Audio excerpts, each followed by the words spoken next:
Madam, SI வீரா வந்திருக்காங்க, உங்களை பார்க்கணுமா? அவளுக்கு ஆயுசு 100. போய் வர சொல்லுங்க. குரு, நீ என்னன்னு போய் பாரு. சரிங்க மேடம். மேடம், அவ இங்க வரப்ப நாங்க இங்க இருக்கிறது நல்லது இல்லல்ல. அட ஆமால, நானும் மறந்துட்டேனே. அப்புறம் madam madam madam madam madam Veera தனியா வரல மேடம், கூட சண்முகமும் பரணி வந்திருக்காங்க மேடம். ஐயோ, சண்முகமா இல்ல சனியா, டேய் இங்கதான் கரெக்ட். வணக்கம் மேடம். வாங்க. வணக்கம் மேம். என்ன வீரா, என்ன திடீர்னு? அண்ணன் பேசணும்னு சொன்னுச்சு மேம், அதான். பேசலாமே, உட்காருங்க சண்முகம்.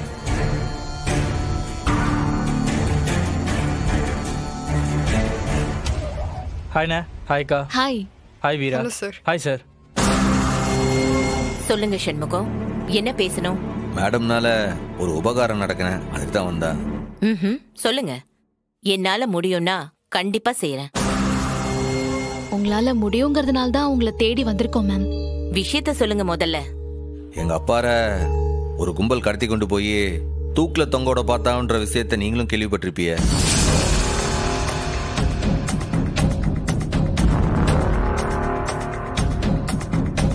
அதான் கேஸ் போட்டு போலீஸ் தேடிட்டு இருக்கல, இப்ப என்ன அதுக்கு? இந்த போட்டோல இருக்கிறவன் தான் அந்த கும்பல்ல ஒருத்தன்.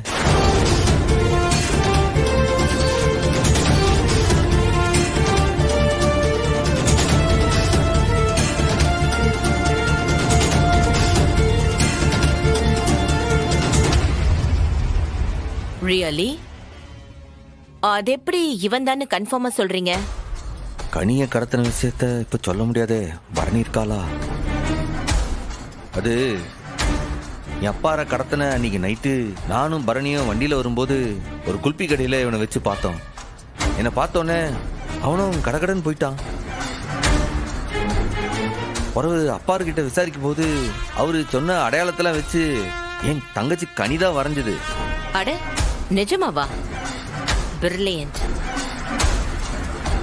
எங்க ஊர் ஸ்டேஷன்ல அவன் மேல எந்த கேஸும் இல்ல, எந்த பைலும் இல்ல. அதான் இவனை பார்த்தா ஒரு கிரிமினல் மாதிரி தான் இருக்கான்னு ஒரு ரிட்டையர்ட் போலீஸ் ஆபீசர் சொன்னார் மேடம். வேற வேணையே வேணாம், இவன் கண்டுபிடிச்சிருவான் போல இருக்கே. ஓகே.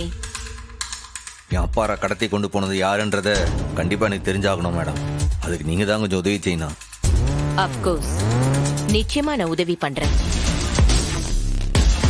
குரு மேடம், ஸ்டேஷன் இன்ஸ்பெக்டர் கிட்ட பேசிடுறியா? பேசி ஏற்பாடு பண்ணிடலாம் மேடம்.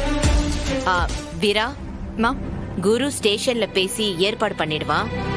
அதுக்கப்புறம் நீ உங்க அண்ணனோட போய் கேஸ் ஃபைல் எல்லாத்தையும் பாத்துக்கலாம். Okay ma'am. ரொம்ப நன்றி மேடம். வரோம் மேம். அப்ப நாங்க வரோம். வாங்க. சண்முகம். ஐயோ.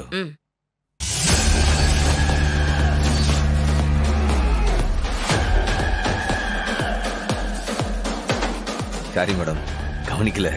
இந்த கவரை இங்கேயே விட்டுவிட்டேன்.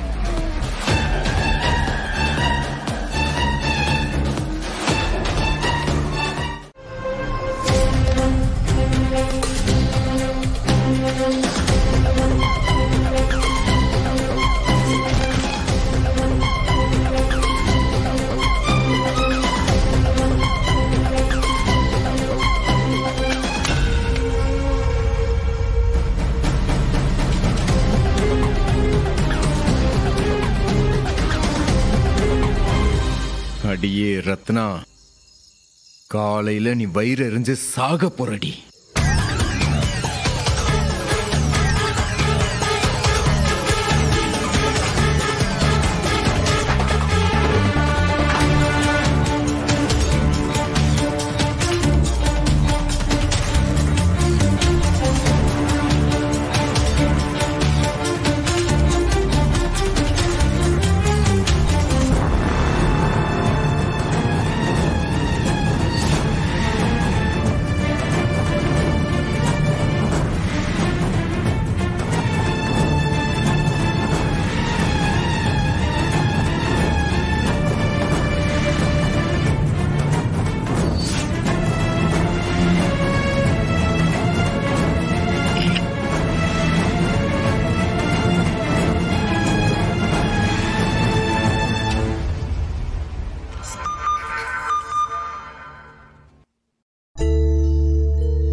மேடம் நீங்க சொன்ன மாதிரியே எழுதிட்டேன். அதுவும் ஸ்கூல்ல எல்லார் கண்ணிலையும் படுற மாதிரி அந்த இடத்துல எழுதியிருக்கேன் மேடம். ஓகே தானே மேடம்? நீ எதுக்காக ஒத்த குரங்க அலையிறேன்னு இப்பதான் எனக்கு தெரியுது. மேடம் என்ன சொல்றீங்க? ஏண்டா ஆம்பளனா லவ் பண்ண தெரிய வேண்டாமா? அதனாலதான் அந்த ரத்னா உன்னை உதறி தள்ளிட்டு போயிருக்கா. காதலிக்கவே லாய்க்கு இல்லாதவன் கிட்ட போய் இந்த வேலையை கொடுத்தேன் பாரு, என்ன சொல்லணும்? மேடம் நீங்க சொன்னபடி சரியா தானே மேடம் எழுதியிருக்கேன். ஸ்பெல்லிங் மிஸ்டேக் ஏதாவது இருக்கா? அறிவழகையின் ஸ்பெல்லிங் கரெக்டா தானே மேடம் இருக்கு? மண்ணாங்கட்டி. ஏண்டா 2 பேரை அடுத்தடுத்து எழுதி வச்சா உடனே அவங்கள பத்தி ஊரு தப்பா நினைச்சிருமா? 2 பேருக்கும் நடுவுல ஆர்டின போட்டு விடணும். அந்த ஆர்டின்ல ஒரு ஆரோவும் போடணும். இது கூட உனக்கு தெரியாதா? எல்லாத்தையும் நான் தான் உனக்கு சொல்லி கொடுக்கணுமா? சாரி மேடம், இது என்னோட தப்பு தான். முதல்ல நான் சொன்னதை செய். ஓகே மேடம், உடனே பண்றேன்.